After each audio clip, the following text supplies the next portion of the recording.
Hello, everyone, and welcome to Full-on, your Fulham-centric football podcast. I'm your host, Ash Woolford. Joining me this week are my co-hosts, AJ and Drew. How are we doing, guys? Yeah, Doing very well, good, Ash. thank you. Obviously, we want to put last week's really disappointing result against Villa behind us. Another difficult game this weekend as we travel up to Liverpool to play Everton away at the 5:30 kickoff on Saturday. Drew, I know that we had a good breakdown after the game last week. How important is it that we sort of go into this game with a lot positive mindset compared to how we felt at the end of last week? Mental breakdown, I think, emotional breakdown. Yeah, I think actually is going to be huge going to Everton. I mean, they've had 2 wins after 3 draws, unbeaten in 5. They seem to have turned the corner. Last season at Goodison Park for them, they seem to be picking up a head of steam. It's definitely going to be no place for shrinking violets. They'll look at us and they'll look at our recent dip. And I appreciate we played Man City and Villa, but they were 2 very contrasting performances, and I think the Toffees are going to fancy it. So we cannot afford to become shrinking violets like we did after the penalty miss against Villa. So yeah, attitude is going to be key, probably as much as anything up there. Yeah, I think I agree with that, really. I don't think there's much you can disagree with that. With AJ, are there any sort of changes to the starting 11 you're expecting Marco to make this weekend, or are you expecting sort of same as obviously Anderson not being able to play because of the sending off? Expect's a strong word. I don't expect any changes, but I could see changes based off of Iwobi's performance in the later parts of the Villa game in midfield. Apparently, he was very good. I missed most of the game, so I'm going off. I'm going off of the general consensus. That, and it would give Nelson an opportunity to start out wide, which would provide a very direct threat. If there are any changes, those are the ones I would expect to make. Obviously, Diop coming in is a no-brainer because of the suspension. But yeah, other than that, I don't think there'll be any changes. I think we expect to see more of the same of what we're used to at this point, consistency and all of that. But if there are any, those are the changes I'd expect. Yeah, and Drew, are you expecting any sort of changes in formation? Maybe just a week. How are you expecting us to sort of attack this game? Well, I don't see us going into the game with a sort of similar mindset we had at Man City away, in the sense that we know what Man City are and we're gonna have to defend and be counter-attacking. Still expecting Marco to sort of be his usual, want to take the game ball by the horns and stuff. But are you expecting any slight changes after last week? Do you think there's going to be some hesitation from the players? Like, what do you think we're going to see? I mean, obviously Diop's going to come in for Anderson. Marco, as I've said, I think I was talking about on the Villa post-game show. I mean, Marco's got his favoured formation, his favoured 11. We started with what he believes is his strongest 11 at Villa. I don't see Marco changing. At Man City, obviously, he was a little bit more pragmatic in midfield. I'd like to see something similar.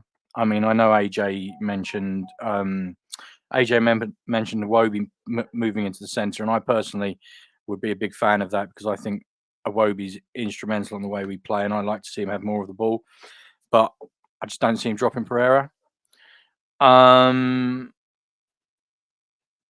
talked about attitude when you asked me initially what I thought was important. I mean, I would be wondering whether this would be a game for Harrison Reed. Play him in the 6 role and move Berge further forward to try and give the midfield more solidity. But it wouldn't surprise me just to see a straight swap for Diop in for Anderson. And then, as you were, Silva will be mindful of recent results against Everton. We've done quite well up there. But I think this is a different proposition. I think Everton, like I said, they haven't lost in 5. They've won their last 2. I think they'll be up for it, and I'm just not sure about us at all. I think if we go there thinking that Villa was a one-off and we could rely on our previous results at Goodison Park, I think we could well come unstuck. Yeah, I think we might see some sort of stuff they're gonna. AJ, have you got any opinions on how we may sort of jump into this game, how we may play in this game? Yeah, I mean, just going on what Drew said there, if we see Oro become centrally, I think it might actually be for ESR, as we saw in the City game, where ESR gets dropped and we end up with someone partnering. Oh Jesus, I'm forgetting his name, and how thankful for that I am. Andreas, obviously. Yeah. Yeah, it's an interesting one if that happens. But no, in terms of how we confront the game, what we've got to be conscious of is that Everton seem almost a flip of what they were at the end of last season. End of last season, they're really hard to beat, weren't scoring many goals. At the moment, they seem to be scoring lots of goals, but be somewhat open at the back. So it's going to be an interesting game to see. It's either going to be ridiculously high scoring or they go back to their standards and become ridiculously hard to beat. So do we know if Branthwaite is back yet? I haven't seen any news that he is, but I do expect that if he is, he'll be a massive game changer for them. But I haven't seen any news myself personally if he's back or not. I was when we were looking at the game, looking at their team, and it doesn't look like there's any news on when he will be, but we'll have to go from there. Obviously, guys, this is before we do what we always do with these pre-games, where we look at a player from our end, a player from their end, and give a score prediction. I just want to say, obviously, this is our last game, unless we get them in the cup, that Fulham will play at Goodison Park. I don't know if either of you two have been to Goodison Park before, but from a Fulham fan point of view, I've always really loved Goodison Park. It's always been a really good football ground in the terms of what it is. Even though, in my 14 trips there, I've never seen us get more than a point. I've been one of those fans that did 14 years of going, never see us win, didn't go once, and then we haven't stopped winning since. So I've not gone back. Drew, obviously, you said you're going up on Saturday because it's the last time we're going to play at Goodison. Are you excited about going there to obviously because of that, or is it just a case of it's just one of those football grounds?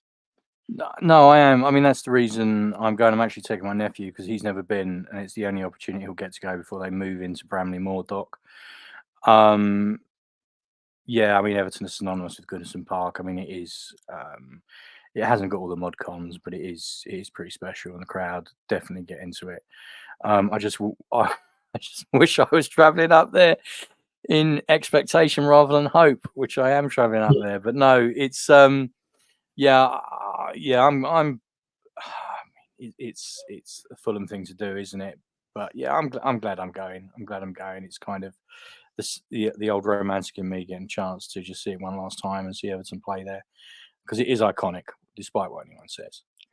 It's funny, had you and despite them moving into the new stadium, which does look amazing, especially I don't know if you boys have seen it, lit up at night through the aerial shots they're doing with the drones. I mean, it does look absolutely gorgeous on the dock. But yeah, I mean, I'm looking forward to going. I'm looking forward to going. Not so much sure I'm looking forward to the result. It's funny you say you go in hope instead of expectation. I feel like it might have been slightly different had you been asked 2 games ago. Oh yeah, totally. But crazy I mean, football. Yeah, AJ. I mean, no one was expecting the performance against Villa. So, I mean, we are where we are.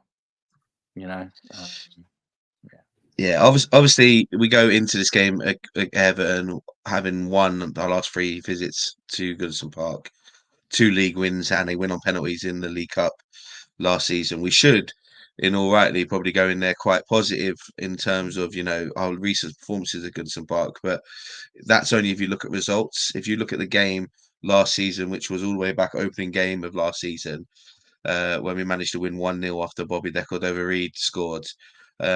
I feel like we were extremely lucky in that game to come away with a result because Everton were strong the whole game. We pretty much had 1 or 2 chances, took one of them, and then sort of held on.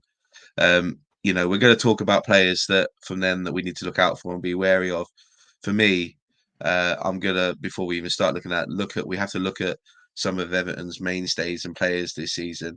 It's interesting that AJ mentioned the fact that they look quite strong going forward at the moment and quite weak at the back, which is uh, very unlike a Sean Dyche team, to be honest with you. You know, anyone who watches him knows he likes to have a solid back.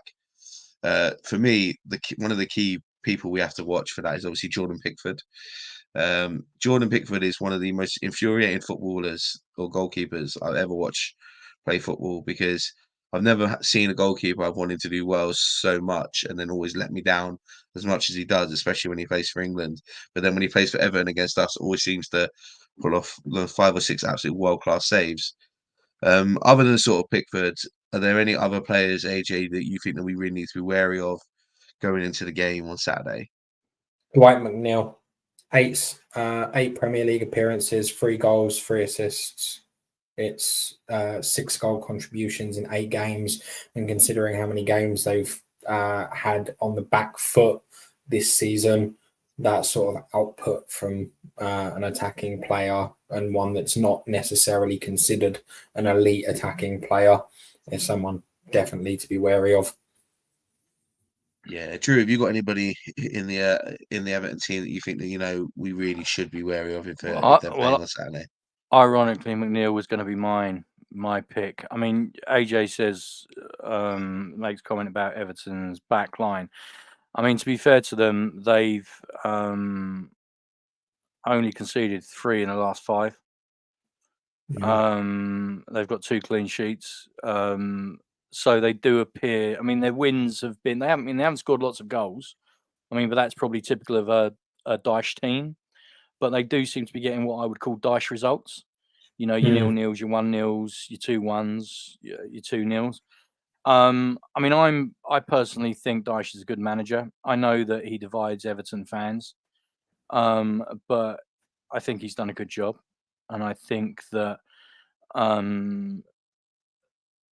that they're sticking with him. And they, in my view, and it's easy for me to say this because I'm not a toffee, and any toffees are watching this are probably hurling expletives at the screen of some shandy drinking southerner telling them what to do with their club. But I hope he gets at least 1 season in the new stadium. I hope he does.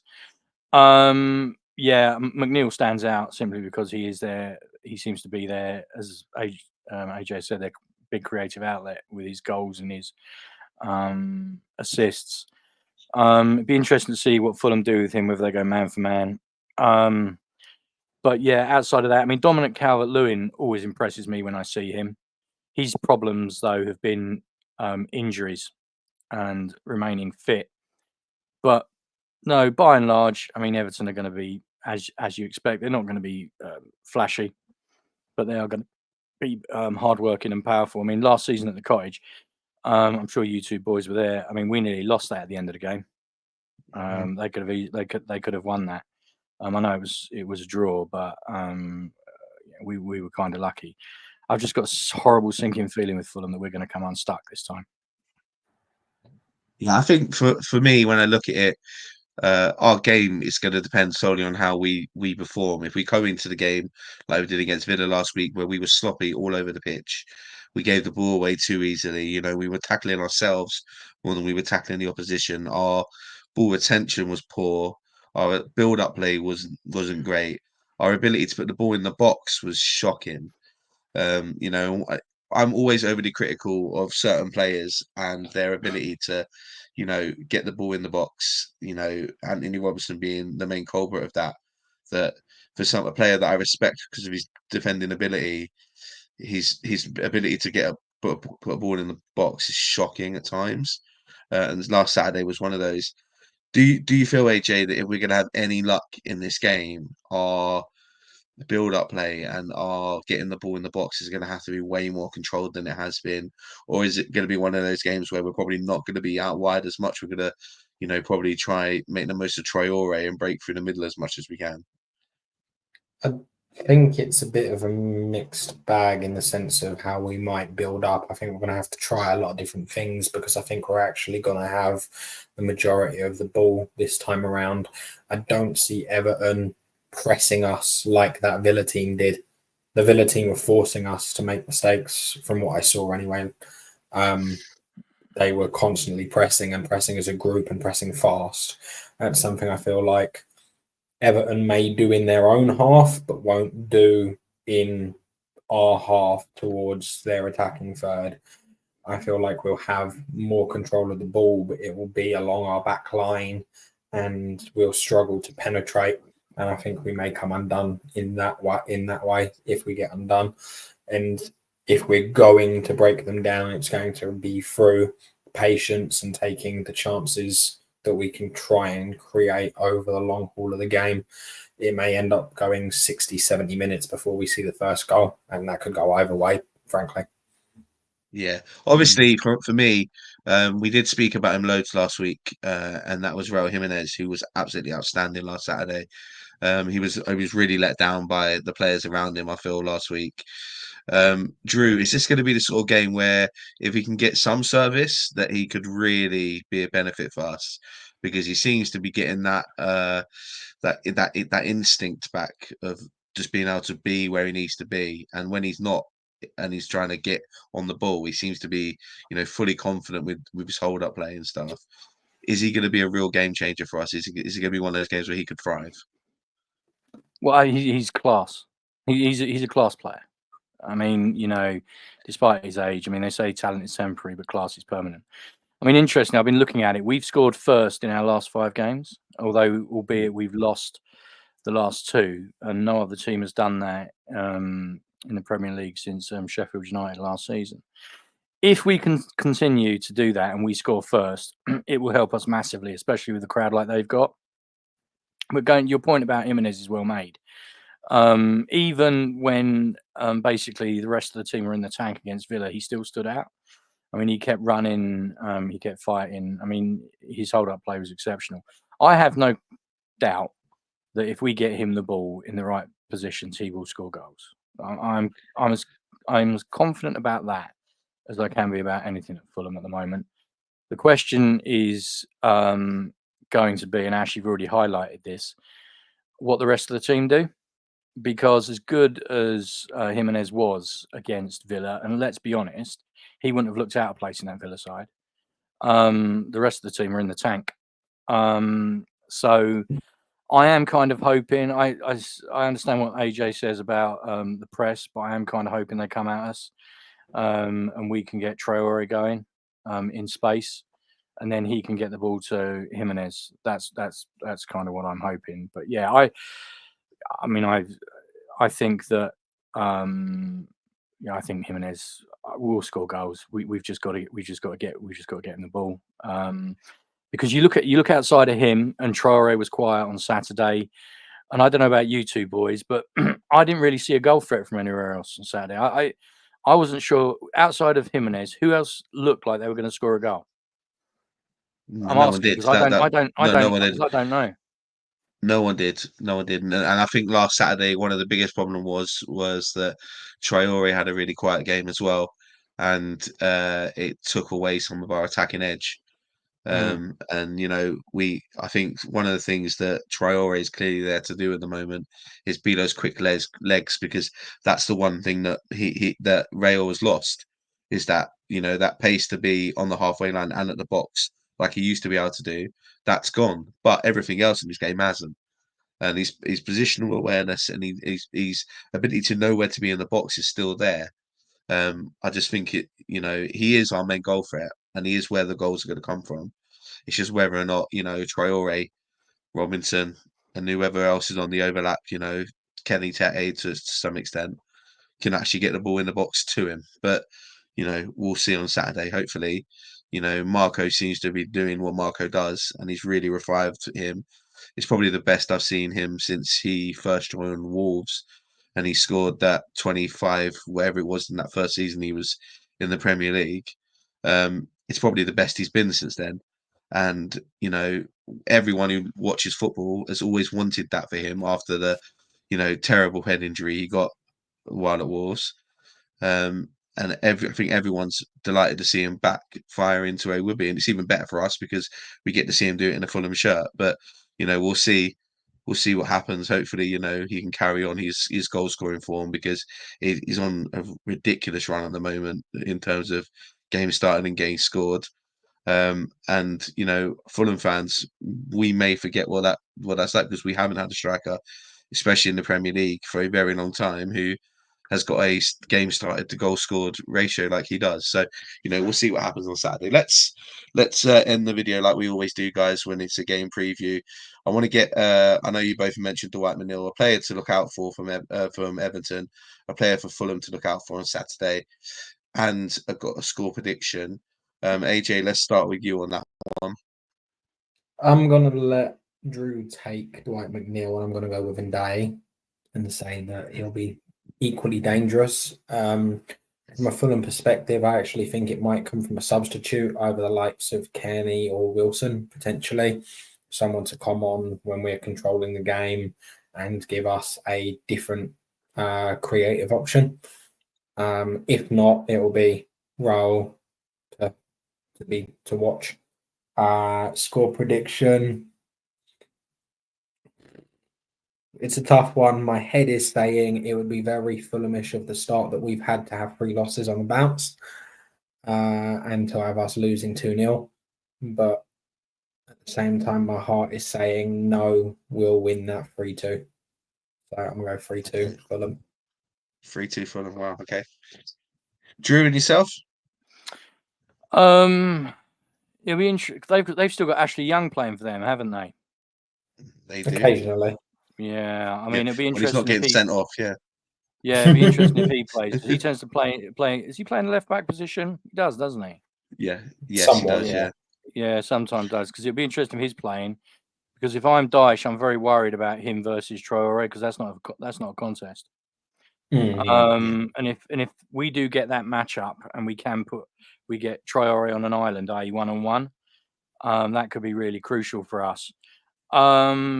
Everton, I mean, AJ's graciously let me have McNeil. But Everton, I mean, you look at some of the other players they've got. I mean, you've got Harrison there. Obviously, we've mentioned Calvert-Lewin as well. I mean, they're more of a unit than they are, and but McNeil seems to have given them a little bit of something extra in the last few games. I stupidly picked Fulham in the home game against Villa, although I did say at the time it could go the other way. I'm not as confident here. I'm genuinely not as confident, and it concerns me that Everton are on a good run of form. They're at home. They're going to be looking at us and they're going to fancy it. I think they're going to score at least twice. It's interesting to see what AJ said about Fulham subs. I think AJ might be onto something.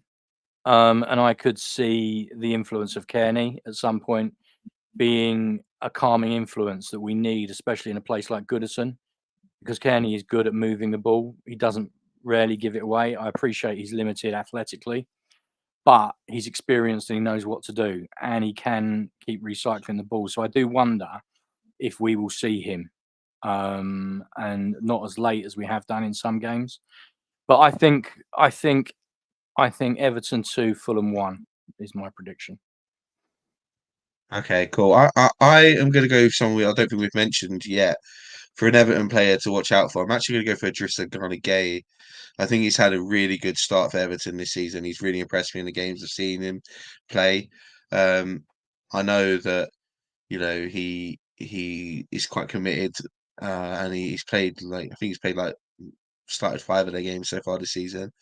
So I've got a funny feeling that if he plays, he'll be one of those players that could be quite tricky for us because he's quite pacey and he's quite skillful. And sometimes we struggle with that, especially with the fact that we've got no Anderson on Saturday.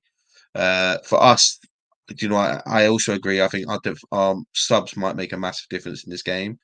But I've got a funny feeling that if there was a game that Reece Nelson can properly shine in, it's going to be this one. If he does it starting or he does it on the bench, I've got a funny feeling that we've seen Bobby Decordova-Reid in the last couple of seasons with Fulham go to Everton away, pop up and have really influential performances, and he didn't. One of those was the start, and one of those was off the bench. and I can imagine that Marco might be interested in using Nelson in a very similar way. So I wouldn't be surprised if if he comes on or he starts and is quite influential in the game that way. If not, then this could be one of those games for Alex Iwobi to get improve his need and his importance to us, especially going back to Everton and hopefully putting in performance in that we need there. Score wise, I'm really on the fence because for me being positive is probably saying this game's going to be a draw. And then being realistic, I'll probably agree with Drew. I think this game is probably going to be 2-1 to Everton, but my heart says that we might be able to get at least a draw, but who knows? So I'm going to go 2-1 Everton as well, just because I'm still really down on last week's game. It's really not left me going into this one positively, but if we can get a Desmond and get a 2-2 from this, I'll be quite happy. We'll have to see. Thanks everyone for joining us. Thanks AJ, thanks Drew for joining me in this preview. We'll obviously see you all over the weekend, ready for it. Drew, thanks for joining us on that house you're still staying in that you've broken into and not left. AJ, thanks for not sitting closer to that camera because that t-shirt could have looked dodgier than it actually does. Just to confirm, it does say "Man, I love Fulham," not "Man, I love something else." Other than that, have a good weekend, guys. Hopefully a positive one for Fulham. You never know. Hopefully we'll get that. See you all soon. Come on, you Whites.